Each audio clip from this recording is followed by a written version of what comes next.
దేవుని వాక్యంలోకి వెళ్దాం. చాలా జాగ్రత్తగా మనసు పెట్టండి. బలలో చేయి వేసేవారు చాలా ప్రాముఖ్యంగా వినాల్సిన విషయం ఇది.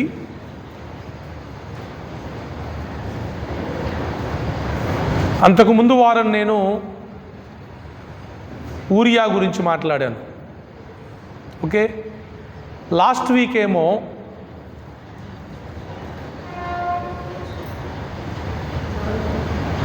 పది మంది చెడ్డ సమాచారము చెప్పారు, వాళ్ళ గురించి మాట్లాడాను. ఈరోజు బిలాము జీవితములో నుండి కొన్ని విషయాలు మనం నేర్చుకుందాం. ఎవరు? బిలాము. బిలాము యొక్క మొదటి స్థితి చాలా బాగుంది, బాగా వినాలి. బిలాము యొక్క మొదటి స్థితి, ప్రారంభ పరిస్థితి చాలా బాగుంది. ఆయన ఒక ప్రవక్త. దేవుడు ఆయనకి ఎంత కృపనిచ్చాడంటే తన నోట నుంచి వచ్చే ప్రతి మాట జరిగేంత శక్తిని దేవుడిచ్చాడు. సూపర్ న్యాచురల్ పవర్ అనండి తెలుగులో. అతీతమైన అద్భుతమైన శక్తి అంటారు. సూపర్ న్యాచురల్ పవర్, అసాధారణమైన శక్తి. ఇది దేవుడిస్తే తప్ప మనకు రాదు. బిలాముకి దేవుడు ఆ కృప ఇచ్చాడు. బిలాము యొక్క ప్రారంభ పరిస్థితి ఏంటంటే, బిలాము ఎవరిని ఆశీర్వదిస్తే వారు ఆశీర్వదింపబడతారు. బిలాము వచ్చి నా మీద తల మీద చేయబెట్టి, దేవా ఈ బ్రదర్ని దీవించండి అన్నాడు అనుకోండి, నా జీవితం దీవించబడుతుంది. ఆయన దేవుడు కాడు, బిలాము దేవుడు కాడు, మనిషే. కానీ అంత శక్తిని దేవుడు అతనికి ఇచ్చాడు. అదే బిలాము గనక మీ మీద చేయబెట్టి నువ్వు నాశనం అయిపోవునుగా కానీ శపించాడు అనుకోండి, 100% నాశనం అయిపోతారు. అంత శక్తి బిలాముకి దేవుడిచ్చాడు. బిలాముది కాదది, ఎవరిది? దేవుడు బిలాముకు ఇచ్చాడు. బిలాములాగనే చాలామంది ప్రవక్తలకి, అపోస్తులకి బైబిల్ గ్రంథంలో దేవుడు సూపర్ న్యాచురల్ పవర్ ఇచ్చాడు.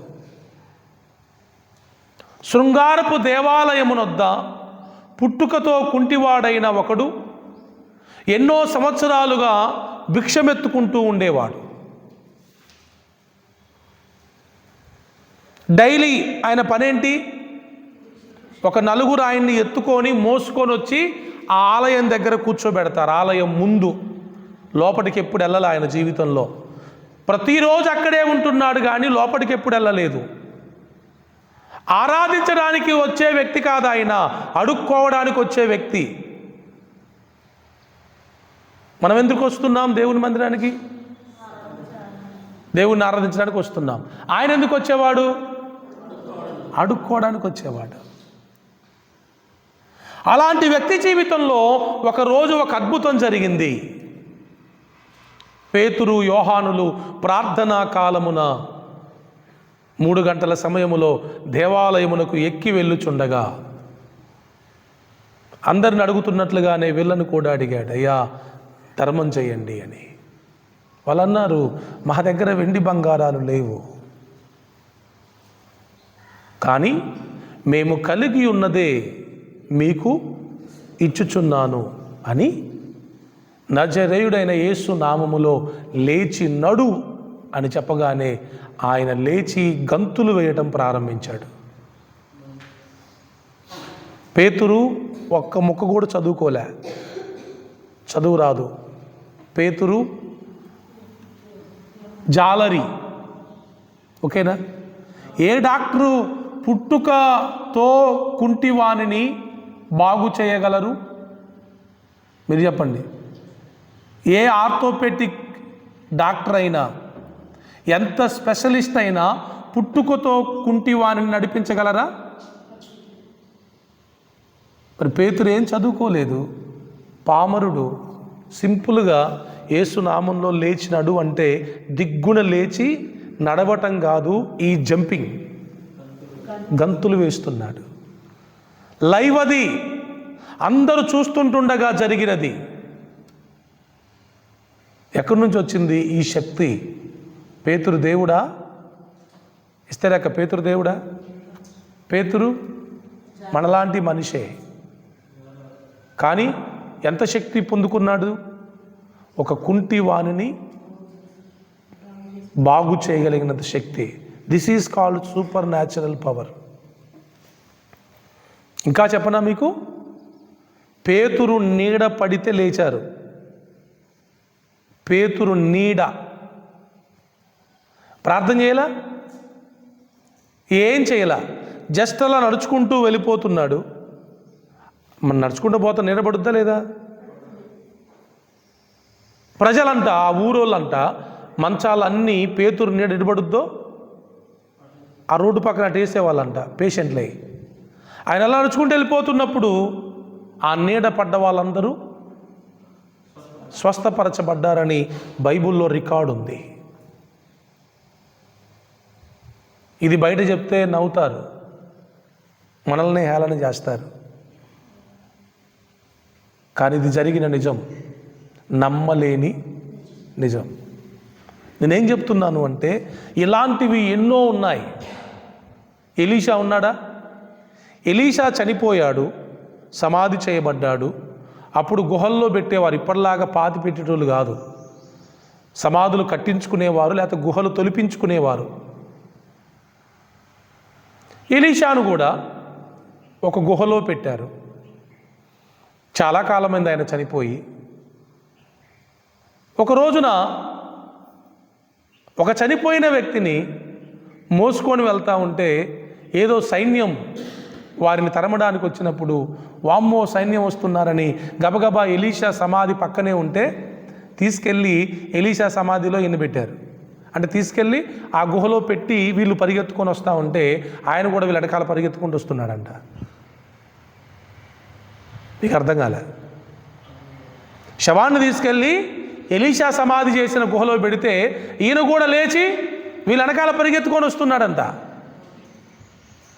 బైబిల్లో రికార్డ్ ఏంటంటే ఎలీషా ఎముకలు తగిలి ఆ చనిపోయిన వ్యక్తి తిరిగి లేచాడని బైబిల్లో రాయబడి ఉంది. What a super natural power! ఎంత అద్భుతమైన శక్తిది! ఇలాంటివి బైబిల్లో చాలా ఉన్నాయి. ఇప్పుడు క్వశ్చన్ ఏంటంటే, do you want this power? ఎంతమందికి ఈ శక్తి కావాలి? ఒక్కరు కూడా వద్దా? నాకు కావాలి, నాకైతే కావాలి. I want this power, it's my Dzire. ప్రార్థన చేయండి. చనిపోయేలోపు, నేను చనిపోయేలోపు కనీసం కొద్దిమందినైనా చనిపోయిన వాళ్ళని లేపాలి ప్రార్థన చేసి. అవునండి, దేవుడు చేయగలడు. ఆల్రెడీ చాలామంది సేవకులు అలా చేస్తున్నారు. మీరు బావిలో కప్పలాగా ఉండకండి, కొంచెం చూడండి, ప్రపంచాన్ని చూడండి. ఇప్పటికీ చాలామంది దైవజనులు చనిపోయిన వారిని లేపుతున్నారు. అది మనకి పెద్ద విషయమేం కాదు. నమ్ముట నీ వలనైతే అన్నాడు దేవుడు. ఇంకా ప్రభు ఏమన్నా తెలుసా? నాకంటే గొప్ప కార్యాలు మీరు చేస్తారు అని ప్రభు చెప్పాడు. చేయగలడు దేవుడు, ఖచ్చితంగా చేయగలడు. మీకు ఇది కావాలి అని కనుక మీరు ఆశపడితే కొన్ని డిమాండ్స్ ఉంటాయి, కొంత సాక్రిఫైస్ ఉంటుంది, త్యాగం చేయాలి. అందరికీ ఇది ఇవ్వడం కుదురుద్దా? అర్హులకు మాత్రమే ప్రభు ఇస్తారు. ఈ శక్తిని పొందుకోవాలంటే, ఈ సూపర్ న్యాచురల్ పవర్ మనకు కావాలంటే ఫస్ట్ రిక్వైర్మెంట్ ఏంటంటే హోలీనెస్, పరిశుద్ధత. ఏంటి? ఫస్ట్ దేవుడు మన నుంచి ఆశించేది పరిశుద్ధత, పవిత్రత.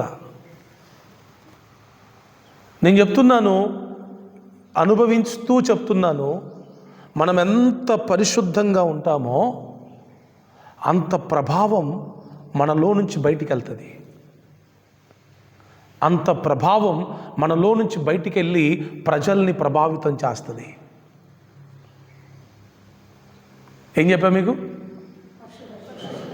మనము ఎంత పరిశుద్ధంగా ఉంటామో అంత ప్రభావం, అంటే సూపర్ న్యాచురల్ పవర్ అంత మనలో నుంచి బయట ప్రపంచాన్ని ప్రభావితం చేస్తుంది.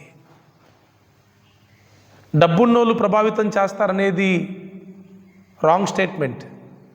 బాగా చదువుకున్న వాళ్ళు ప్రపంచాన్ని ప్రభావితం చేస్తారనేది కూడా రాంగ్ స్టేట్మెంట్. అది బాగా అందంగా ఉన్నోళ్ళు కూడా ప్రపంచాన్ని ప్రభావితం చేస్తారు అనేది రాంగ్ స్టేట్మెంట్. అది నేను చెప్పే స్టేట్మెంటే కరెక్ట్. అది బైబిల్ చెప్పే స్టేట్మెంట్. ఏంటో తెలుసా? పరిశుద్ధులే ప్రపంచాన్ని ప్రభావితం చేస్తారు. ఇంకా రాబోయే దినాల్లో నీతిమంతులు, పరిశుద్ధులు ఎవరైతే భూమి మీద ఉంటారో వాళ్ళే ప్రపంచాన్ని ప్రభావితం చేస్తారు. వారి ద్వారా దేవుడు గొప్ప కార్యాలు చేస్తారు.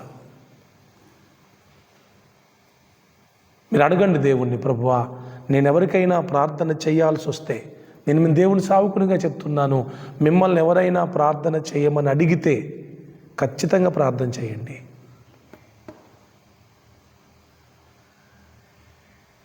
దేవుడు మీకు అవకాశాలు ఇస్తాడు. ఎందుకంటే మీ ఇంటి దగ్గర, మీ బంధువుల్లో, మీరు ఎక్కడో బయటికి వెళ్ళినప్పుడు మీ భక్తిని చూసి వాళ్ళు అడుగుతారు మిమ్మల్ని. మీలో నిజంగా భక్తి ఉంటే మీ భక్తిని చూసి అడుగుతారు ప్రార్థన చేయండి అని. అలా ప్రార్థన చేసే అవకాశం కనుక మీకు వస్తే మీరు వదులుకోకండి. చేతులు పెట్టి అట్లాంటి పనులు చేయకండి, కానీ మామూలుగా అయితే ప్రార్థన చేయండి. కొంతమంది అయ్యగారులాగా చేతులు పెట్టి ప్రార్థన చేస్తారు. కొన్నిసార్లు వాళ్ళలో ఉన్నాయి మన మీద అటాక్ చేసే అవకాశాలు ఉంటాయి. అందుకే మీ కేటగిరీ అది కాదు. అంటే చేతులు పెట్టి ప్రార్థన చేసే అంత కాదు. అది అభిషేకించబడిన దైవజుడిని అయితేనే ఎవరి మీదైనా చేయి పెట్టాలి. అది కూడా ఆలోచించి పెట్టాలి. ఎవరి మీద పడితే వాళ్ళ మీద చేతులు పెడితే కొన్నిసార్లు రివర్స్ అటాక్ జరిగే అవకాశం ఉంటుంది. కానీ మీరు నమ్మకంగా ఉండి, పరిశుద్ధంగా ఉండి, పవిత్రంగా ఉండి, ప్రార్థనాపూర్వకంగా ఉండి, మామూలుగా ప్రార్థన చేసినా కూడా దేవుడు గొప్ప కార్యాలు చేస్తాడు. రిజల్ట్ మీరు చూస్తారు. మీ ప్రార్థనకి కూడా దేవుడు శక్తినిస్తాడు. మార్కు 16:16 ఏముంది? త్వరగా మార్కు 16:16 ఏముంది? నమ్మి బాప్తిస్మము పొందిన వాడు రక్షింపబడును. ఓకే, తర్వాత అదేనో వచనం? 17వ వచనం. నమ్మిన వారి వలన. చూడండి, ఎవరి వలన ఈ సూచక్రియలు జరుగుతాయి? పాస్టర్స్ కాదు, బిషప్స్, రెవరెండ్స్ కాదు. ఎవరైతే నమ్ముతారో నమ్మిన వారి వలన ఈ సూచక్రియలు జరుగుతాయి. ఫస్ట్ నెంబర్ 1, మిమ్మల్ని చూస్తే దెయ్యాలు పారిపోతాయంట. అమ్మా ఆమెన్ చెప్పుకోండి. ఇక్కడ ఆగదాం, కొంచెం ఆగుదాం. ఇక్కడ it's not a easy thing కదా. మిమ్మల్ని చూస్తే, జస్ట్ మిమ్మల్ని చూస్తే దెయ్యాలు పరిగెత్తుతాయి. జరుగుద్ది ఇది. మీ కాలేజీలో ఎక్కువ దెయ్యాలు పెట్టిన వాళ్ళే ఉంటారు తెలుసా. అందుకే అట్లా ప్రవర్తించేది. నువ్వు కనుక ఈ పవర్ పొందుకున్నావు అనుకో, ఫుల్ మినిస్ట్రీ మీ కాలేజీలో నీకు. స్తోత్రం చెప్పు. మీరు పనిచేసే చోట్ల, మీ డ్యూటీ ప్లేసుల్లో, లేకపోతే మీ రిలేటివ్స్ మధ్యలో మీరు ఈ శక్తిని కనుక పొందుకొని ఉంటే మిమ్మల్ని చూస్తే చాలు. ఏదో గేమ్ ఉంటుందంట, నాకు అంత ఐడియా లేదు, పాస్టర్ గారు చెప్తుంటే విన్నాను. అది ఆ గేమ్ ఏంటంటే ఏదో తిరుగుద్దంట కాలేజీలో. వాట్ వీ కాల్ దట్ అమ్మా? ఒక గేము కాలేజీల్లో ఆడే గేమ్ అంట. అది మంత్రశక్తులకు సంబంధించింది, ఆ కేటగిరీలో ఉంటుంది. ఒక కాలేజీలో, అది వేరే దేశంలో, ఆ గేమ్ ఆడుతున్నప్పుడు బ్లాక్ మ్యాజిక్ లాగేదో ఉంటుంది. ఆ రోజు బాప్తిస్మం పొంది దేవుణ్ణి నమ్మిన ఒక యవనస్తుడు ఆ గేమ్ దగ్గర ఉన్నాడంట. ఏం చేస్తున్నారో చూద్దామని. చిత్రం ఏంటంటే తిరగట్లేదంట. రోజు తిరిగేది ఇలా మంత్రాలకు అది తిరగట్లా. కళ్ళు మూసుకొని వాడు అన్నాడంటే ఏం తిరగట్లేదంటే ఇక్కడ పలానోడు ఉన్నాడు, వాడిని అర్జెంట్గా ఇక్కడ నుంచి పంపిస్తే అది తిరుగుద్దని చెప్పిందంట దెయ్యం. అది తిప్పేవాడు ఉంటాడు కదా, ఏంటి తిరగట్లేదని దెయ్యాన్ని అడిగిందంట.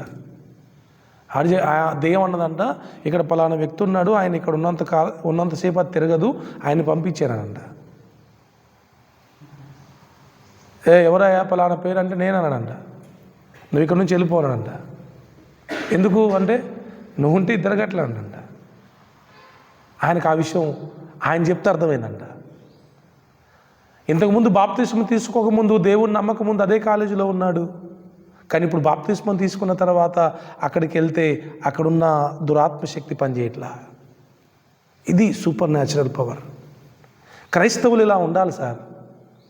క్రైస్తవులకి ఈ మాత్రం ప్రత్యేకత లేకపోతే అసలు ఆ క్రైస్తవ్యంలో ఏముంది? నాకు పెళ్ళైన కొత్తలో మాకు తెలిసిన ఒక ఆంటీ గారు ఇక్కడ సింగారంలో ఉండేవాళ్ళు. చాలాసార్లు గమనించాను నేను.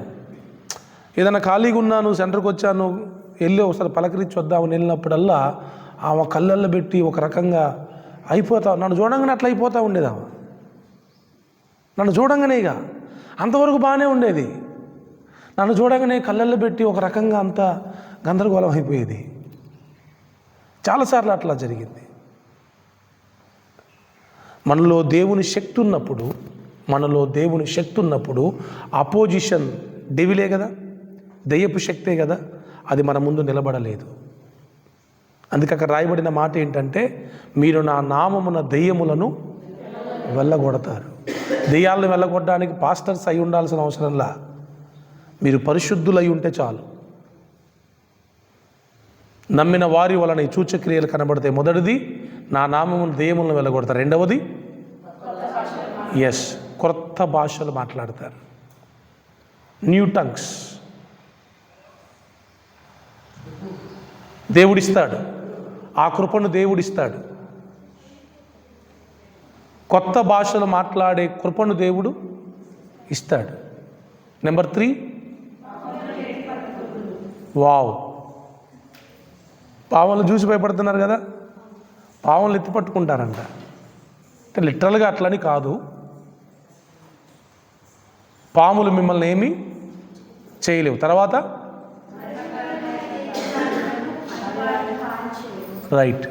మరణకరమైనది ఏది తాగినను అది వారికి హాని చేయదు. నేను రీసెంట్గా విన్న సాక్ష్యం చెప్తా వినండి. ఓ పాస్టర్ గారు ఒక విలేజ్ ప్రాంతానికి, రిమోట్ ఏరియాకి వెళ్ళారు. ఇక వాళ్ళకి కరెంటు ఉండవు. పాస్టర్ గారు వచ్చారని పాపం ఒక అక్క చాలా ప్రేమతో నాటుకోడిని కోసి, దీపం వెలుగులో, దీపం తెలుసు కదా, దీపం వెలుగులో కూర వండింది. చాలా బాగుండింది. ఇంకా ప్రార్థన అయిపోయింది, తినేశారు. తినేసిన తర్వాత వెళ్ళిపోయారు. పాస్టర్ గారు తనతో పాటు ఉన్న వాళ్ళు ప్రేయర్ చేసుకొని, ప్రభువా ఈ ఆహారాన్ని దీవించండి, పరిశుద్ధపరచండి, దీంట్లో ఏమన్నా దోషం ఉంటే తొలగించని ప్రార్థన చేసుకొని తిన్నారంట. ఆమెననేలోపు ఆ ఊరిలో గ్రామ పెద్ద వచ్చి ఆమెను అనగానే ఆయన కూర్చొని ఆయన ప్రార్థన చేసుకోకుండా తినేసిండంట. ఈయన ఆమెను అన్నాడు కదా, ఇక అదే ఆమె నాకు కూడా వర్తించదులే అనుకున్నాడంట. అనుకొని తినేశాడు. ఈ పాస్టర్ గారు ఇంటికి వెళ్ళి పడుకున్నాక 12 గంటలకు ఏమో ఫోన్ చేస్తుందంట అయ్యగారికి. అయ్యగారు అంటే ఏంటమ్మా అంటే బాగున్నారా అన్నదంట. 12 గంటలకు ఫోన్ చేసి బాగున్నా అంటారు ఏంటమ్మా, బాగానే ఉన్నా తల్లి అంటే సరే అని పెట్టేసిందంట. మళ్ళీ 1 గంటకు ఫోన్ చేసి పాస్టర్ గారు బాగున్నారా, అమ్మ నీ బాగున్నావు చల్లకుండా, ఏందమ్మా నేను బాగానే ఉన్నా తల్లి నాకేం కాలేదంటే సరే అని మళ్ళీ పెట్టేసిందంట. మళ్ళీ 2 గంటలకు ఫోన్ చేసిందంట. ఫోన్ చేసి బాగున్నారా అంటే, అసలు ఏందమ్మా నీ బాధ ఏంది చెప్పంటే, ఏం లేదు అయ్య గారు, మీతో పాటు భోజనం చేసిన మా గ్రామ పెద్దకి మోషన్స్, వామిటింగ్స్, హాస్పిటల్లో గందరగోళం అవుతుంది అయ్య గారు. నేను ఉప్పు అనుకొని సరిపేసిన కూరలో హాస్పిటల్లో సీరియస్ కండిషన్లో ఉన్నాడు ఈయన. మీరు ఎలా ఉన్నారు అంటే, నేను బాగానే ఉన్నామ్మా దేవుని దయ వల్ల. ఆయన మొన్న చెప్పిన సాక్ష్యం అది. మరి అదే కూర ఈయన తిన్నాడు కదా, అదే కూర ఆయన తిన్నాడు కదా. What is the difference? ఈయనలో దేవుని శక్తి ఉంది. ఈయన దేవుని బిడ్డ. అయిన అర్థమవుతుందా? మరణకరమైనది ఏది తాగినది నీకే హాని చేయదు. సాధు సుందర్ సింగ్ గారి సాక్ష్యం మీరు వినే ఉంటారు. వాళ్ళ నాన్న ఇంట్లో నుంచి వెళ్ళగొట్టాడు దేవుణ్ణి నమ్ముకున్నందుకు. ఆయన బయటికి వెళ్ళి దేవుని స్వార్థ ప్రకటిస్తూ ఉంటే పరువు పోతుందని మళ్ళా ప్రేమగా నటించి పిలిచి, నీ మారినలే, ఏం కాదులే, సర్లే, నీ బతుకు నువ్వు బతుకు, నా బతుకు నేను బతుకుతూ ఇంటికి రా అని ప్రేమతో నటించి పిలిచి భోజనంలో విషం కలిపెట్టాడంట. సాధు సుందర్ సింగ్ గారి సాక్ష్యంలో ఉంటుంది. విషం కలిపి భోజనం పెడితే పాపం మా నాన్న మారిండు అనుకుంటాడు, కానీ ఇవన్నీ ఉంటుంది అనుకుంటారా? చాలా కాలం తర్వాత ఇంటికి వచ్చినా కదా, అసలే బయట సరైన భోజనం ఎక్కడ నాకు దొరకట్లేదు కదా అని కడుపు నిండా తిన్నాడంట విషం కలిపిన అన్నం. చిత్రం ఏంటంటే, వాళ్ళ నాన్న అనుకున్నది ఏది జరగలేదు. జనరల్గా అయితే చచ్చిపోవాలి, కానీ దేవుడు ఆయనకే హాని కలగనివ్వలేదు. ఎందుకంటే ప్రార్థన చేసుకొని తిన్నాడు. మీకు అట్లాంటి అలవాట్లు ఏమైనా ఉన్నాయా? ఈటింగేనా?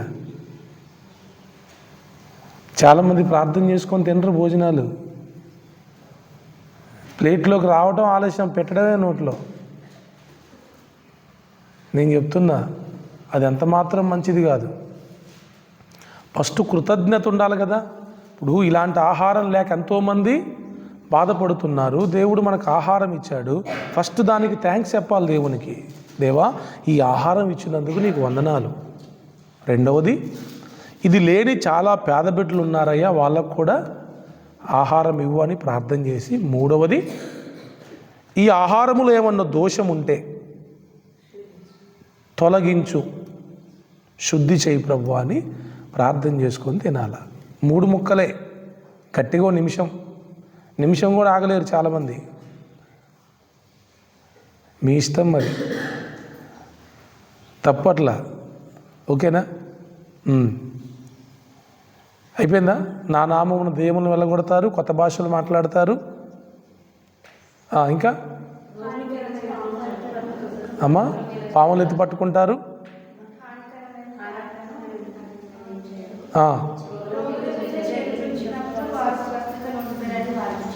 రోగుల మీద చేతులుంచినప్పుడు వారు స్వస్థత పొందుదురు.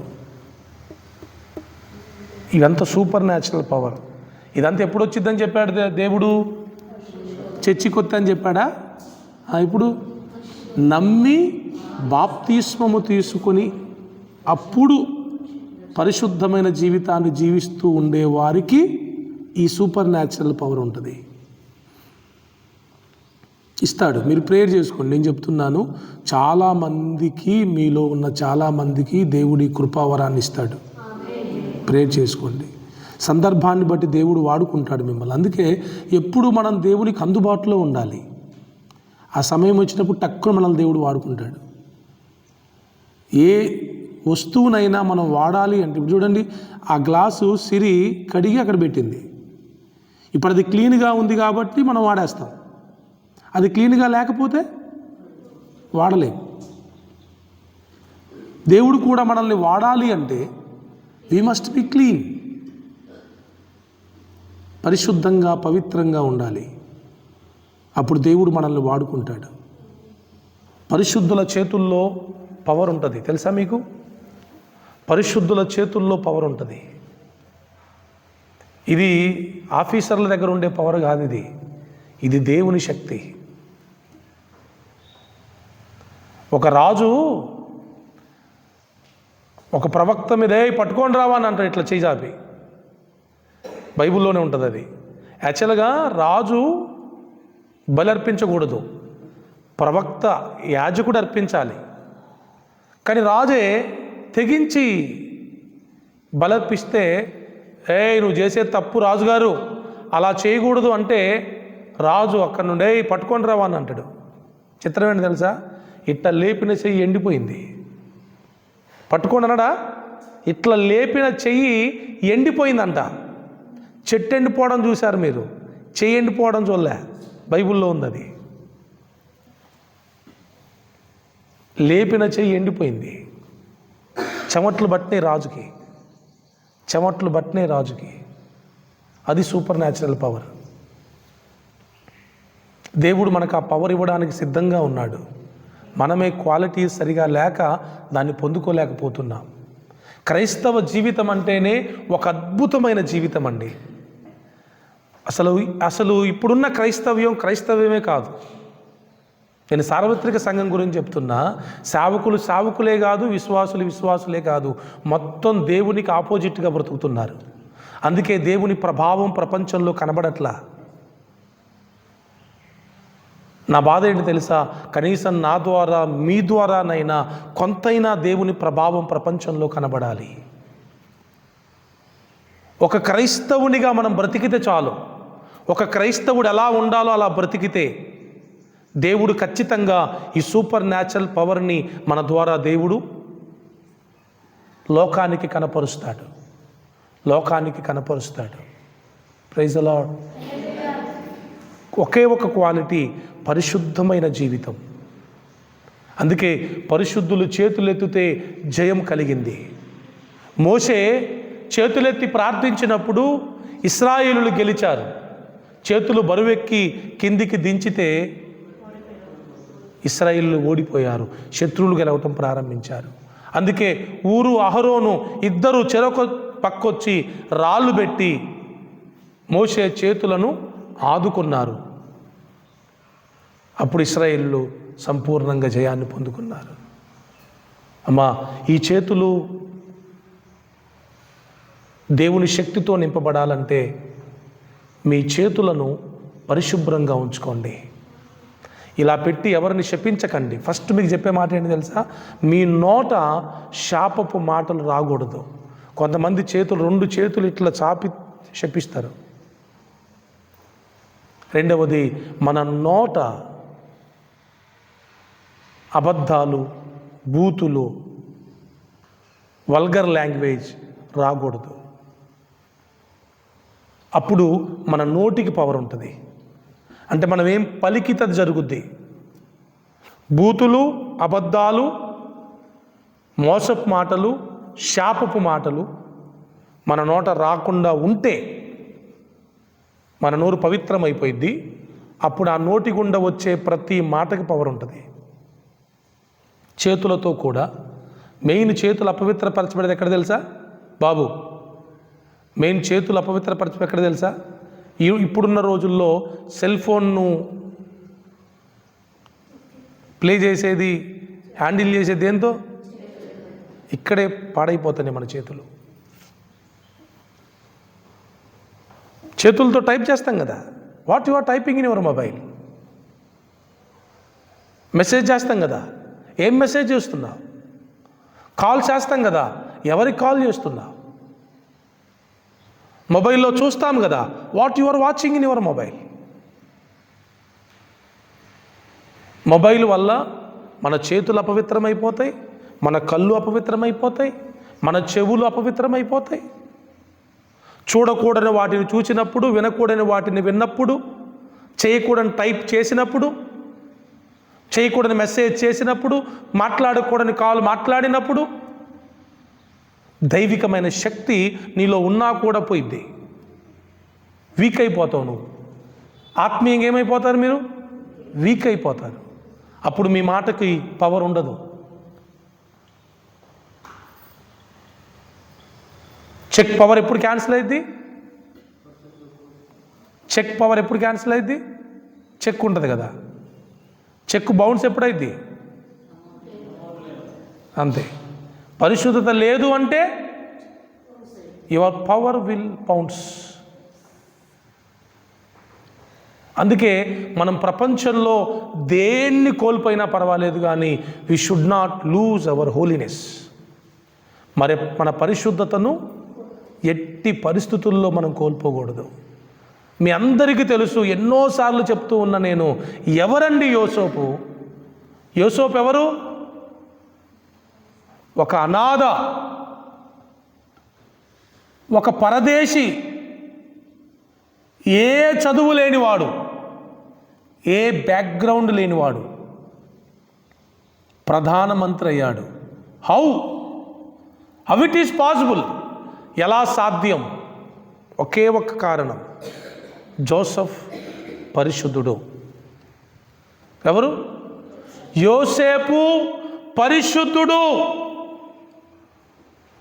పరిశుద్ధత కోసం పారిపోతాడు, పరిశుద్ధత కోసం అవసరమైతే ప్రాణాన్నైనా ఇస్తాడు తప్ప పరిశుద్ధతను మాత్రం కోల్పోడు. దేవుడు చూశాడు ఆ క్వాలిటీ, దేవుడు చూశాడు ఆ క్వాలిటీ. చిత్రం ఏంటి తెలుసా? కళని, కళ భావాన్ని చెప్పేశాడు. అవునా? యోసేపు ఏం చెప్పాడు? చెప్పాడా? నీ కళ నాకు తెలిసిందా బాబు? అయ్యగారు నాకు రాత్రి కళ వచ్చింది, అదేంటో చెప్పంటే ఎట్టుంటుంది? పొద్దున్న ఒక సిస్టర్ గారు నాకు మెసేజ్ పెట్టారు, అయ్యగారు నాకు పలానా డ్రీమ్ వచ్చింది, ఈ మీనింగ్ చెప్పండి అని. అది ఒక రీజనబుల్, పలానా డ్రీమ్ వచ్చింది, దీనికి రీజన్ ఏంటి అని చెప్పాలి. అయ్యా నాకు కళ వచ్చింది, మర్చిపోయినా, ఆ కళ ఏంటో చెప్పండి. అదే పరిస్థితి మరి ఇప్పుడు. కళ చెప్పాడు, కళా భావం కూడా చెప్పేశాడు. Praise the lord. దానియేలా యోసేపు చెప్పింది? దానియేలు కదా, రైట్, దానియేలు అనుకుంటా. దానియేలు కూడా సేమ్. దానియేలు కూడా ఎవరు? ఆయన ఒక అనాథే, ఆయన పరాయి దేశంలోనే ఉన్నాడు, బబులోని దేశంలో. ఆయనకి బ్యాక్గ్రౌండ్ ఏమీ లేదు, ఆయన ప్రధానమంత్రి అయిపోయాడు. కళ చెప్పాడు, కళా భావం చెప్పాడు. ఎక్కడి నుంచి వచ్చింది ఈ పవరు? విచిత్రం ఏంటి తెలుసా? ఆ దేశంలో ఎంతో మంత్రగాళ్ళు ఉన్నారు, తర్వాత చాలా చాలా అన్నీ చూసేవాళ్ళు ఉన్నారు. అందరిని పిలిచిన రాజు ఒక్కడు మాట్లాడట్లే. ఇంకా పైగా ఏమన్నారు తెలుసా? మీరు మరీ టూ మచ్ చేస్తున్నారు రాజుగారు, కళ ఎక్కడి నుంచి చెప్పాలి? మేము కళ చెప్తే భావం చెప్తాం, కానీ కళ కూడా చెప్పమన్నారంటే రాజుకు బీపీ లేసి మొత్తం వేసేయమండి అందరినీ. అప్పుడు దానియేలు దగ్గరికి వెళ్తుంది ఈ వార్త. అప్పుడు దానియేలు అంటాడు, గివ్ మీ సమ్ టైం. దానియేలు, షడ్రక్, మేషక్, అబేద్నెగో ప్రార్థన చేసి కళను చెప్పారు, కళ భావాన్ని చెప్పారు. అంతే, వెళ్ళిపోయారు ప్రధానమంత్రి స్థాయికి. యోసేపు కూడా అంతే, కళ భావాన్ని చెప్పాడు ఫరో రాజుకి.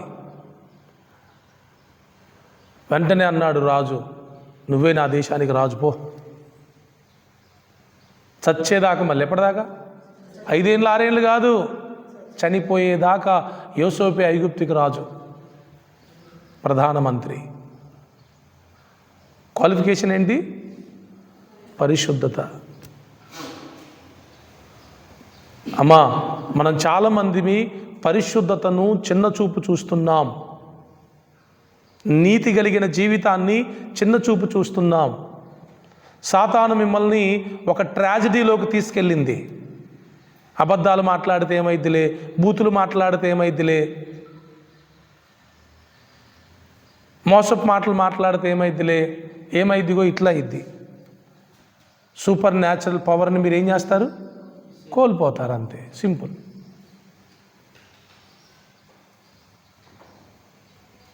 చివరికి ఇప్పుడు నేను చెప్పా కదా, బిలాము అనే ఆయన ఆశీర్వదిస్తే ఆశీర్వాదం ఎవరికైనా, శపిస్తే శాపం ఎవరికైనా, అలాంటి ఆయన జీవితం చివరికి ఎలా అయిందో తెలుసా?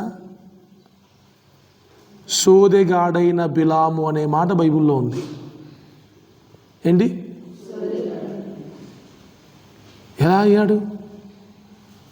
ఆయన దీవిస్తే దీవెన, ఆయన ఆశీర్వదిస్తే ఆశీర్వాదం, ఆయన శపిస్తే శాపం కదా. మరి సోదెగాడెలా అయిపోయాడు? అంతే. బాలాకు ఆఫర్ చేశాడు డబ్బులు ఇస్తానని. గాడిద మాట్లాడుద్ది కదా బిలాముతోని, ఒరే పిచ్చోడా, ఎప్పుడన్నా నేను ఇట్లా ప్రవర్తించినా, ఇంతవరకు నీ దగ్గరే ఉన్నా కదా నేను, ఎప్పుడైనా ఇట్లా చేసినా అంటే మనోడు మాట్లాడుతూ ఉంటాడు గాడితో, మనిషి మాట్లాడినట్టే. మరి ఇప్పుడు ఎందుకు అట్లా చేస్తాను అని 2-3 మాటలు మాట్లాడినాక ఇది గాడిద కదా ఎట్లా మాట్లాడుతుందని అప్పుడు అనిపించింది ఆయనకి. అప్పుడు కళ్ళు తెరవబడతాయి. ఆ తర్వాత కూడా బిలాము బాలాకు రాజు ఇచ్చిన ధనం కోసం దేవుని భయాన్ని పక్కన పెట్టి డబ్బు కోసం ఒక బోధ చేశాడంట. ఒక బోధ చేస్తే ఆ బోధ వల్ల ఇశ్రాయేలు ప్రజలు పాపం చేయడానికి బిలాము కారణమయ్యాడని చాలా చోట్ల రాయబడి ఉంది. కొత్త నిబంధనలో కూడా బిలాము గురించిన మాటలు తెలుసా మీకు? బిలాము బోధ అని ఉంటుంది. బిలాము బోధ మంచిది కాదు. చంపబడ్డాడంట. బిలామును కత్తితో చంపేశారంట. బైబిల్లో రాయబడి ఉంది. సూపర్ న్యాచురల్ పవర్ని డబ్బు కోసం కోల్పోయాడు ఆ మనిషి. అమ్మా, దేవుడిచ్చేది ఎప్పుడు దేవుడిచ్చేది బెస్ట్గా ఉంటుంది, మనిషి ఇచ్చేది ఎప్పుడు వేస్ట్గానే ఉంటుంది. మనం ఎప్పుడు మనుషుల దగ్గర నుంచి ఆశిస్తాం తప్ప దేవుని దగ్గర నుంచి ఆశించాం. 1000 ఇస్తే చాలు నేను పడేయడానికి. నేను లొంగ తీసుకోవడానికి ఎంత కావాలి? నీ కెపాసిటీ ఎంత? జస్ట్ 1000 రూపీస్ కోసమా? ఈ రోజుల్లో 1000 కూడా ఎక్కువ. 100కే తప్పండి. మనల్ని ఎవడు కొనకూడదు తెలుసా? మనల్ని ఎవడు కొనకూడదు. చాలామంది ఇప్పుడు డైలాగ్ ఏంటి, పలానా ఆయన కొంచెం మాట్లాడట్లేదు, అవునా పడేరా ఒక 10,000, పలానా మాట్లాడట్లేదు ఇచ్చే 1,00,000 అంటే ఏం అర్థమవుతుంది జనాలకి? డబ్బుతో మనం కొనవచ్చు. క్యారెక్టర్ని కోల్పోతామని డబ్బు కోసం. దానికంటే దౌర్భాగ్యం ఇంకేముంది ఈ లోకంలో? అది కూడా దేవుణ్ణి ఎరిగిన వారం, దేవుణ్ణి నమ్మిన వారం, నమ్మి బాప్తిస్మం తీసుకున్న వారం, ప్రభు రక్తములో ప్రభు శరీరములో పాలు పంపులు పొందుతున్న వారం క్యారెక్టర్ని కోల్పోతామా డబ్బుల కోసం? ప్రాణమైనా పోవాలి. అదే కదా యూసుఫ్ గురించి చెప్పింది ఏంటి? ప్రాణమైనా ఇవ్వడానికి సిద్ధపడ్డాడు తప్ప పరిశుద్ధతను మాత్రం కోల్పోవడానికి ఇష్టపడలా. ఒక పాస్టర్ గారు చెప్తుంటే విన్నాను, యోసేపుని జైల్లో వేశారు కదా. పోతీఫర్ భార్య ఏం చెప్పింది? నన్ను పాడు చేయడానికి ఎవరు లేనప్పుడు ఇంట్లోకి వచ్చి ఇబ్బంది పెట్టాడు, ఇదిగో చొక్కా లాక్కుంటే పారిపోయాడని చెప్పింది కదా. జరిగిన సీన్ మనకు తెలుసు కదా.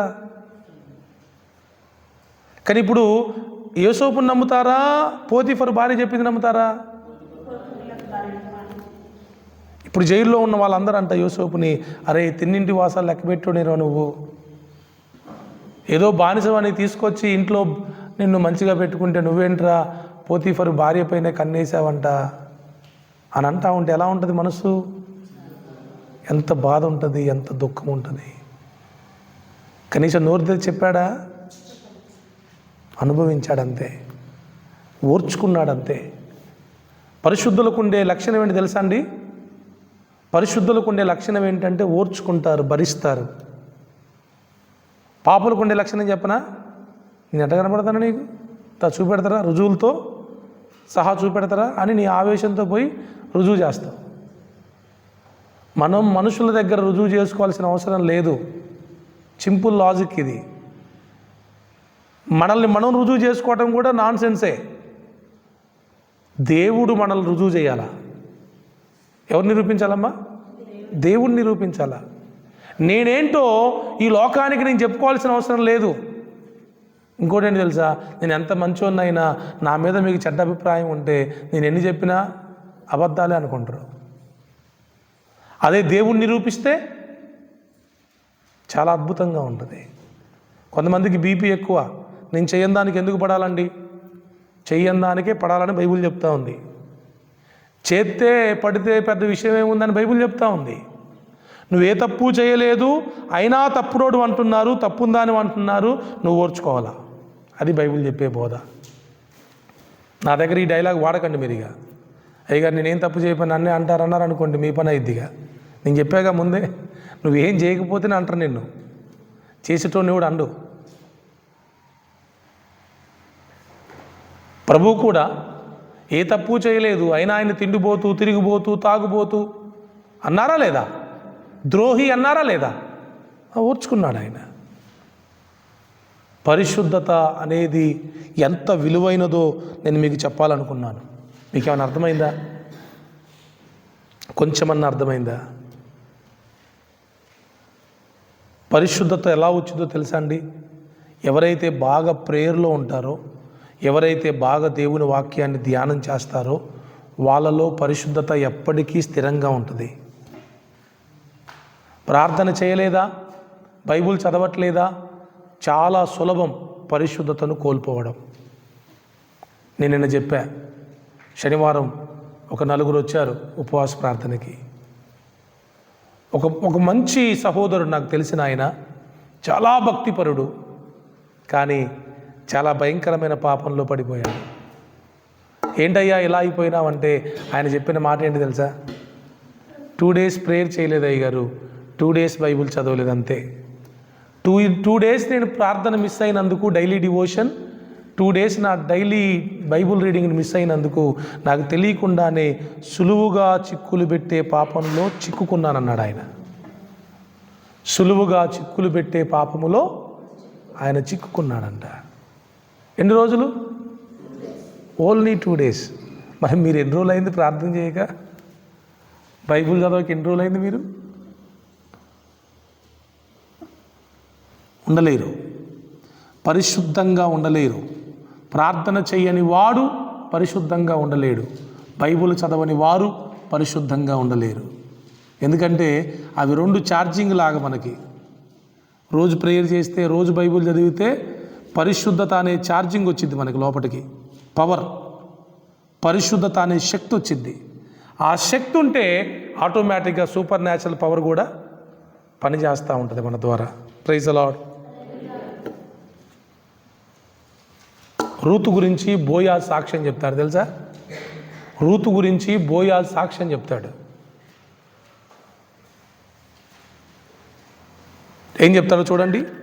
రూతు గ్రంథం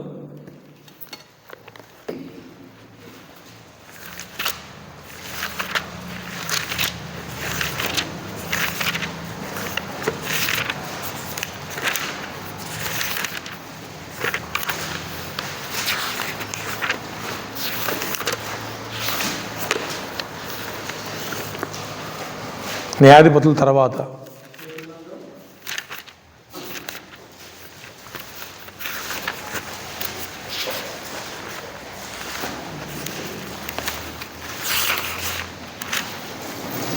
రెండవ అధ్యాయం అనుకుంటా.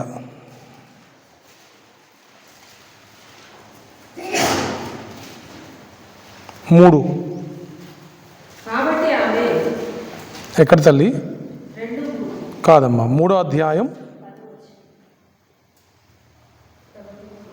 Right, super. సందర్భం చెప్తా వినండి.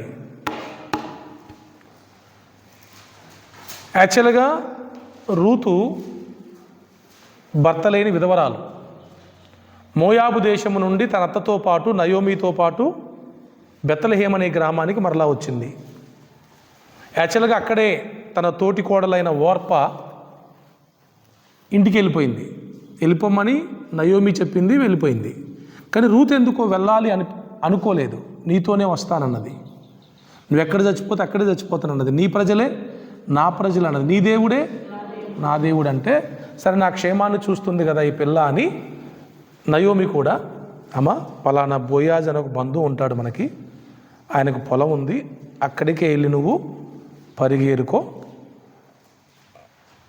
అని చెప్పి, ఈ క్రమంలో ఒకరోజు రూతుకి నయోమి ఏం చెప్పుద్దంటే, బోయాజు ఈ రోజున కళ్ళం దగ్గర ఉంటాడు, నువ్వు వెళ్ళి ఆయన కాళ్ళ దగ్గర పడుకో, ఎవరు నువ్వు అని అడిగితే నీ దుప్పటి నాకు కప్పయ్యా అని చెప్పు, మిగతాది ఆయన చూసుకుంటాడని చెప్తుంది. మనందరికీ తెలిసిన విషయమే. బోయాజు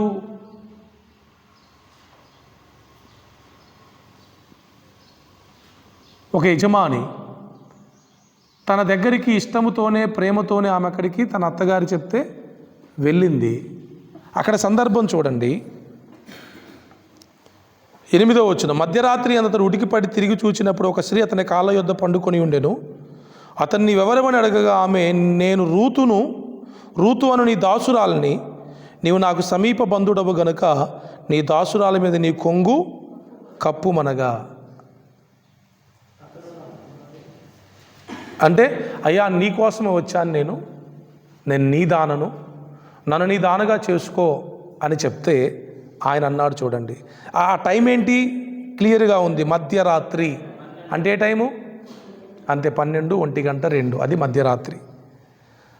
అతడు అన్నాడు, నా కుమారి, యెహోవా చేత నీవు దీవెన నొందిన దానవు, కొద్దివారినే గాని గొప్పవారినే గాని యవనస్తులను నీవు వెంబడింపక ఉండుట వలన నీ మునుపటి సత్ప్రవర్తన కంటే వెనకటి సత్ప్రవర్తన మరీ ఎక్కువైనది. నీ భర్త చనిపోయిన కాడి నుంచి నువ్వు ఏ పరాయి పురుషుని నువ్వు కోరుకోలేదు. చాలా నీతిగా ఉన్నావు, చాలా పరిశుద్ధంగా ఉన్నావు. అసలు పెళ్ళైనప్పటికంటే నీ ప్రవర్తన ఇప్పుడే చాలా ఇంకా బాగా ఉంది. జనరల్గా భర్త చనిపోయిన తర్వాత క్యారెక్టర్ కొంచెం జనరల్గా ఎవరికైనా కొంచెం మిస్యూజ్ అయ్యే అవకాశాలు ఉంటాయి. కానీ ఈ రూతు అలా కాలేదు. అది బోయాజు చెప్తున్న సాక్ష్యం. ఏమంటాడు? కాబట్టి నా కుమారి భయపడకుము, నీవు చెప్పినదంతయు నీకు చేసేదను, నీవు యోగ్యురాలువన్న ఆ జనులందరూ ఎరుగుదురు, నేను నిన్ను విడిపింపగలవాడన్న మాట వాస్తవమే. అయితే నీకు నాకంటే సమీపమైన బంధువు ఒకడు ఉన్నాడు. రేపొద్దున ఆయన్ని అడిగి, ఆయన గనక నిన్ను వివాహం చేసుకోనంటే నేను వివాహం చేసుకొని ఇల్లీగల్గా కాకుండా లీగల్గా మనం ఒకటవుదాం అన్నాడు బోయాజు. బోయాజు రూతు గురించి సాక్ష్యం చెప్పాడు. ఇప్పుడు చిత్రం ఏంటి తెలుసా? బోయాజు గురించి బైబుల్ సాక్ష్యం చెప్తా ఉంది. ఇప్పుడు చెప్పండి, నాకేమనిపించింది అంటే రూతు కంటే బోయాజే చాలా పవర్ఫుల్ అనిపించింది ఇక్కడ. ఎందుకంటే ఒక స్త్రీ తన్ను కావాలనుకొని మధ్యరాత్రి పాదాల దగ్గరకు వచ్చి నీ దుప్పటి కప్పయ్యా అంటే, ఆయన మగాడే, ఆయన యవనస్తుడే కదా, ఆయనకి కోరికలు ఉంటాయి, ఆయనకి ఆశలు ఉంటాయి. కానీ ఏమన్నాడు తెలుసా? నా కుమారి, తప్పిది, ఇలా చేయకూడదు మనం. ఈ ఒక్కరోజుకు నువ్వు ఇలా ఉండు, మౌనంగా ఉండు. రేపొద్దున నాకంటే సమీప బంధువు ఒకడు ఉన్నాడు, ఆయనతో మాట్లాడి ఆయన నిన్ను వివాహం చేసుకోనంటే నేను నిన్ను వివాహం చేసుకుంటానని అలా లీగల్గా ప్రొసీడ్ అయ్యాడు. ఇంత పరిశుద్ధత ఇద్దరూ కలిగి ఉన్నారు కనుకనే, పాయింట్ వినండి ఇప్పుడు, యేసుక్రీస్తు వంశావళిలో వీళ్ళిద్దరి పేర్లు రాయబడ్డాయి. యేసుక్రీస్తు వంశావళిలో బోయాజు పేరుంది, రూతు పేరుంది. యెషై దావీదు కుమారుడు, దావీదుకు తండ్రి అయిన యెషైకి వీళ్ళు తాత నానమ్మ అలా అవుతారు వీళ్ళు. ఎంత గొప్ప విషయం అంటే, వారి పరిశుద్ధతను కాపాడుకోవడాన్ని బట్టి వాళ్ళు యేసుక్రీస్తు వంశావళిలోకి వచ్చేశారు. గుర్తుపెట్టుకోండి, పరిశుద్ధత వల్ల ఏంటి ఉపయోగం అనుకుంటారు చాలామంది. ఆ నీతిగా ఉంటే, న్యాయంగా ఉంటే ఏమొచ్చిద్దండి? ఈ లోకంలో నీకేమీ రాకపోవచ్చు, కానీ దేవుడు నీకు ఇచ్చే బహుమానాలు వేరున్నాయి, దేవుడు నీకు ఇచ్చే అవకాశాలు వేరుంటాయి, దేవుడు నిన్ను ఆశీర్వదించే విధానం వేరుంటుంది. ఇంకా ఈ లోక కోరికలే కావాలి, ఇంకా నాకు ఈ లోక ఆశలే కావాలంటే నీ ఇష్టం. కానీ ఈ లోకంలో దేవుని కొరకు బ్రతికే ఒక ప్రత్యేకమైన శ్రేష్టమైన జీవితాన్ని కోల్పోతావు నువ్వు. సాతాను ఇస్తాడు మనకు అవకాశాలు, కానీ దాన్ని మనం రిజెక్ట్ చేయాలా, యాక్సెప్ట్ చేయాలా ఎవరి చేతుల్లో ఉంటుంది? మన చేతుల్లో ఉంటుంది. ఆ శక్తి, ఆ బలం మనకు కలగాలంటే మనం ఖచ్చితంగా ప్రతిరోజు దేవుని వాక్యాన్ని చదివే వారముగా ఉండాలి, ప్రతిరోజు ప్రార్థన చేసుకునే వారముగా ఉండాలి. పరిశుద్ధత అంటే ఏంటో తెలుసా? 2 మాటల్లో చెప్పొచ్చు. లోకానికి మీరు ఉప్పు అన్నాడు దేవుడు, లోకానికి మీరు వెలుగు అన్నాడు దేవుడు. ఈ లోకంలో చూడండి, ఉప్పుకి వెలుగుకి ఎంత వాల్యూ ఉంది. ఒకసారి ఉప్పు లేని ప్రపంచాన్ని ఊహించుకోండి, ఇమాజిన్. మొత్తం ఎలా ఉంటుంది ప్రపంచం? చప్పగా ఉంటుంది అంతే. ఎంత మంచి కూర ఉండు ఎలా ఉంటుంది ఉప్పు లేకపోతే? అంతే. కొంచెం తక్కువైతేనే తినలేం జనరల్గా, అసలే లేకపోతే ప్రపంచం మొత్తం చప్పగా అయిపోయింది. ప్రభు ఏమన్నాడు ఇప్పుడు? ఈ చప్పగా ఉన్న ప్రపంచానికి నీవు ఉప్పుగా ఉండమన్నాడు. ఉప్పు అవసరత ఎంత? ఉప్పు అవసరత ఎంతో ఉంది ఈ లోకంలో. చిత్రం ఏంటంటే ఉప్పుకు విలువ లేదు. మళ్ళీ కాస్ట్ ఎంత? కిరాణా షాపులో అన్నిటికంటే చీప్ కాస్ట్ అదే.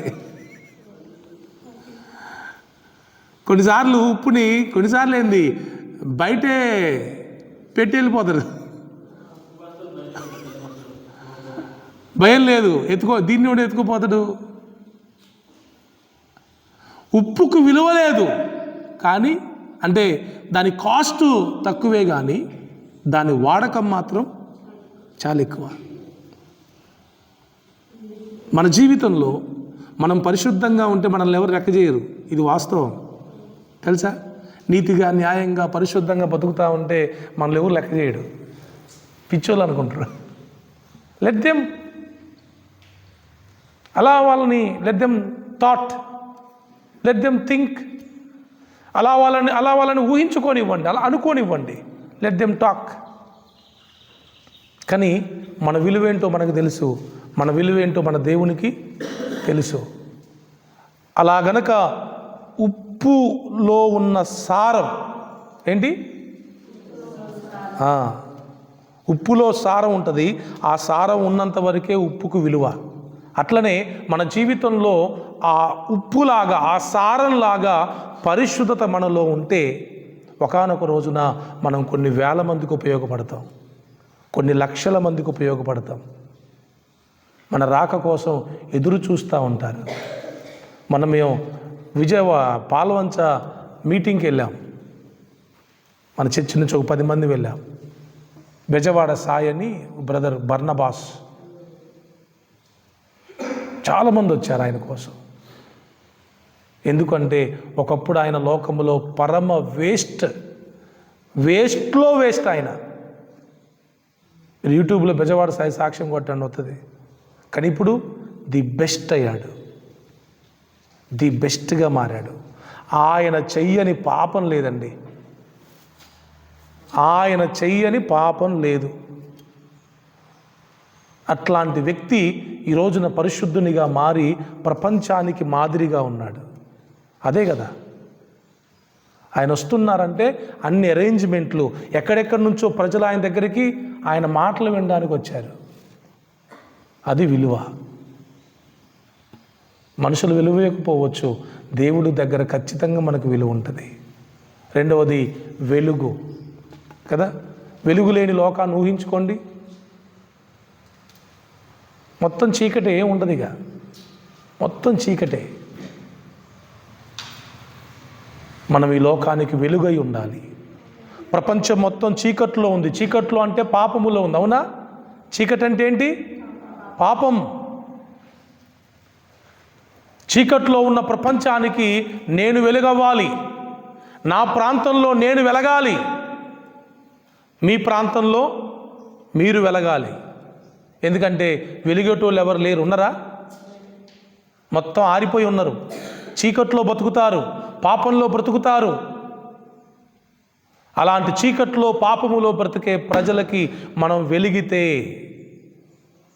స్పెషలా కాదా? మీ ఊర్లో ఎవ్వరింట్లో కరెంట్ లేదు, మీ ఇంట్లో ఉంది, ఎలా ఉంటుంది చెప్పండి? ఎంత గర్వంగా ఉంటుంది. అసలు ప్రజలందరూ ఎక్కడ ఉంటారు? మీ దగ్గరే ఉంటారు, మీ ఇంటికే వస్తారు. అక్క కొంచెం ఛార్జింగ్ అయిపోయింది పెట్టవా? అదే దేవుడు చెప్పాడు, నువ్వు వెలుగు, చాలామందికి ఉపయోగపడతావు. వెలుగు ఉపయోగమా కాదా? ఆ వెలుగు కింద ఎంతోమంది హ్యాపీగా ఉంటారు. మరలా చెప్తున్నాను, దేవుని సావుకునిగా మనం లోకానికి వెలుగుగా ఉండాలి, లోకానికి ఉప్పుగా ఉండాలి. అదే పరిశుద్ధత. పరిశుద్ధులకు ప్రకృతి కూడా లోబడుద్దంట, తెలుసా మీకు? పరిశుద్ధులకు ప్రకృతి లోబడుతుంది. ఏలియా దుప్పటి పెట్టి కొడితే యోర్దాను మామూలు విషయమా? నది 2 పాయలు అయితే ఏం చేస్తా అయితే అది మరి. కానీ ఆయన ఏం చేసిండు? దుప్పటి పెట్టి కొట్టిండు అంతే, ఇట్లా 2 పాయలు అయిపోయింది. సేమ్ ఎలీషా రిటర్న్ అయ్యేటప్పుడు కూడా అదే చేశాడు. లోబడిందా లేదా? మరి ఏందనుకుంటున్నా? జంతువులు కూడా లోబడతాయి మీకు, మీరు పరిశుద్ధులైతే, సూపర్ న్యాచురల్ పవర్ ఉంటే. దానియేలును ముట్టాయా? సింహాలు టచ్ చేయలేకపోయాయి. కారణం అంతే, అంతే, సూపర్ న్యాచురల్ పవర్. అగ్ని షడ్రక్ మేషక్ అబేద్నెగో వల్ల కాల్చగలిగిందా? అసలు అగ్ని ఎవరన్నా కాల్చకుండా ఉంటుందమ్మా? వెంట్రుకలు కూడా చాలా స్పష్టంగా రాయబడ్డాయి, వెంట్రుకలు కూడా వాసన కూడా రాలేదంట. అది సూపర్ న్యాచురల్ పవర్.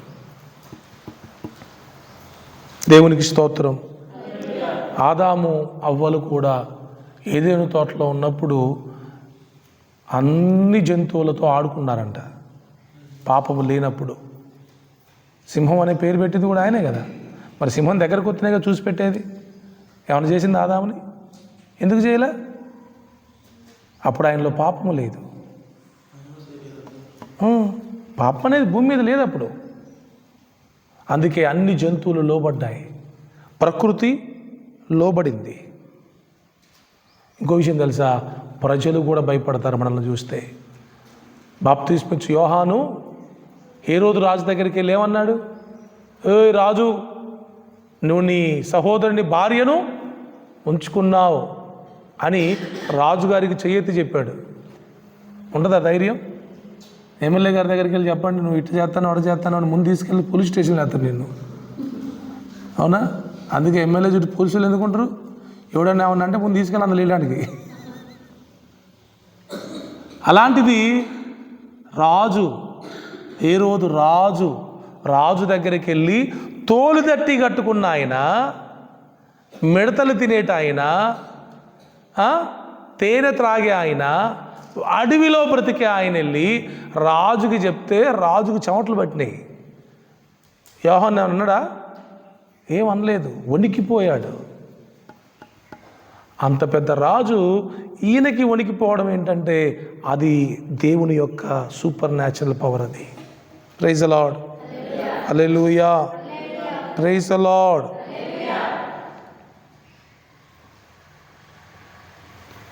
ఒక్క మాట మన జీవితాల్లో నేను చెప్తున్నాను, ఇది రియల్ క్రిస్టియానిటీ. ఇప్పుడు నేను చెప్పింది చూడండి, ఇలాంటిదే నిజమైన క్రైస్తవ్యం. మనం ఇప్పుడు బ్రతుకుతున్న బ్రతుకు అసలు క్రైస్తవ్యమే కాదు. మనం లేస్తే అద్భుతాలు జరగాల, కూర్చుంటే అద్భుతాలు జరగాల, మాట్లాడుతుంటే అద్భుతాలు జరగాల, మనల్ని చూసే వాళ్ళందరికీ మనం ఆశ్చర్యంగా వింతగా కనబడాలా.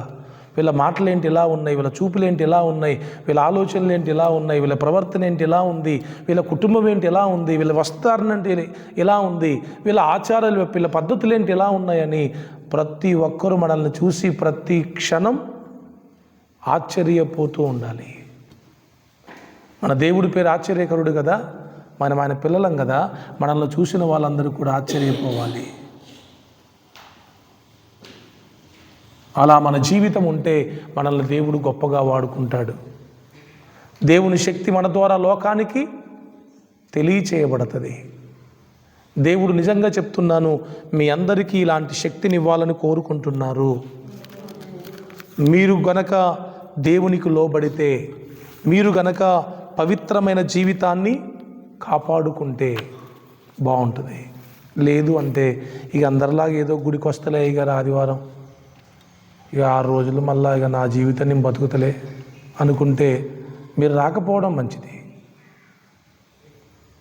మీరు మందిరానికి రాకపోవడం మంచిది. ఆదివారం లాగానే మిగతా 6 రోజులు కూడా ఉంటాను అనుకుంటేనే రావాలి మందిరానికి. మారడానికి మందిరానికి రావాలి తప్ప నేను మారను అనుకున్నాక ఇంక రానవసరం లేదు. ఇక నేను మారలేను అనుకున్నప్పుడు వాట్ ఈస్ ద యూస్? స్కూల్కి ఎందుకు వెళ్ళాలి? చదువుకోవాలి అనుకుంటేనే వెళ్ళాలి. మన సురేష్ చనిపోయాడు కదా, వాళ్ళ పిల్లలిద్దరూ అయ్యగారు ఏం చేయాలా ఈ పిల్లల్ని అంటే, నేను చెప్పా వాళ్ళకి చదువుకునే లక్షణాలు లేవు తల్లి, వాళ్ళు చదువుకుంటా అంటారు ఎందుకు? టైంపాస్ కోసం. వాళ్ళకి చదువుకునే లక్షణాలు అయితే లేవు, వాళ్ళని అర్జెంటుగా ఏదో ఒక పనిలో పెట్టమని చెప్పా. ఈరోజున చదువు టైంపాస్ కోసం కూడా ఏం తెలుసా, ఇంటరు ఈ డిగ్రీలు ఇవన్నీ ఎందుకు? కాలేజీకి పోయి రావడానికి, ఏమన్నా చెప్పుకోవడానికి అంతే. ఏంది చదువుకుంటున్న డిగ్రీ పుట్టిదే, ఆడ చదువు లేదు ఏం లేదు, పోయి మొత్తం చేసే పనులన్నీ పిచ్చి పిచ్చి పనులు ఆడ. నేను చెప్తా మా పిల్లలకి, మన పిల్లలు చదివితే 9 పాయింట్ పైన వచ్చేటట్టయితేనే చదువుకోవాలా. పిల్లలు ఉన్నారా? 9 పాయింట్ పైన వచ్చేటట్టయితేనే చదవాలా. ఇంకా లేకపోతే నాకు చదువు రాదని ఏదో ఒక పని చేసుకోవడమే. పాస్ మార్కులు వస్తే చాలు, 6 పాయింట్స్ వచ్చినా చాలు, 7 పాయింట్స్ వచ్చినా చాలు, టైంపాస్ చదువులు ఇవన్నీ. మన టార్గెట్, మన గోల్ ఏమై ఉండాలంటే 9.5, 9.6, 9.7, 9.8, 9.9, 10/10. అది మన టార్గెట్ అయి ఉండాలి. క్రైస్తవ్యంలో కూడా అంతే. బ్రతికితే దేవుని కోసం అంత రోషంగా, అంత పౌరుషంగా, నిప్పులాగా బ్రతకాలి.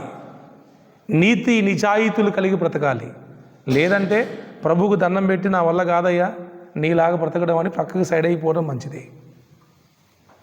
అంతేగాని ఏదో వస్తున్నాం, కూర్చుంటున్నాం, వెళ్తున్నాం, వేస్ట్.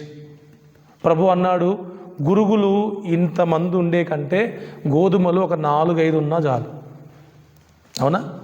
తాలు ఎందుకండి? ఇంత తాలు ఉంది, ఏం చేసుకోవాలి? వేస్ట్ కదా. గింజలు కొన్నున్నా సరిపోయింది. కాబట్టి నేనేదో పెద్ద ఇక ఒక 100,000 మందితో 100 మందితో సేవ చేయాలనే కోరికలు లేవు. నేను చనిపోయినప్పుడు కొద్ది మందినైనా నాతో పాటు మోక్షానికి తీసుకెళ్తే చాలానే ఉంది. జనాలను పోగేసుకోవాలంటే అవి వేరే మార్గాలు చాలా ఉన్నాయి. జిమిక్కులు, మ్యాజిక్లు కూడా వచ్చినాయి సేవలో ఇప్పుడు, తెలుసా? జనాలను ఆకర్షించడానికి, జనాల్ని మన మందిరానికి రప్పించుకోవడానికి చాలా ఉన్నాయి. కానీ ఆయన చూస్తాండు పైన, ఎప్పుడో ఒకప్పుడు ఏస్తే మొత్తం పోతాయి, ఉన్నాయి ఉంచుకున్నాయి అన్నీ పోతాయి. నాకు ఆ కర్మ రాదు కూడా. దేవుడు 10 మందిని ఇచ్చితే 10 మందిని ప్రభువు కోసం పెంచుదాం. దేవుడు 2 ఇస్తే 2 దేవుని కోసం పెంచుదాం. ఆ 2 ప్రభు దగ్గరికి వెళ్ళేటట్లు, 2 10/10 పాస్ అయ్యేటట్టు. అవునా? ఉన్నదే 2 10th వాళ్ళు 10/10 వచ్చినాయి. ఎంత గ్రేట్ అది! 100 మంది ఉన్నారు స్కూల్లో, 90 మంది ఫెయిల్ అయ్యారు, 10 మంది పాస్ అయ్యారు. ఎందుకు వాళ్ళు? అట్లొద్దు. ఉన్న 20 మంది 30 మంది పరలోకానికి వెళ్ళేటట్టు భక్తి చేయాలా. ప్రపంచాన్ని ప్రభావితం చేసేటట్టు భక్తి చేయాలా. సింపుల్ అండి. Be holy, that's all. మిగతా అన్ని దేవుడు చూసుకుంటాడు. ఇంకా బీ హోలీ, పరిశుద్ధంగా ఉండు, మిగతాయి ప్రభు చూసుకుంటాడు. కళ్ళు మూసుకుందాం, ప్రార్థన చేసుకుందాం.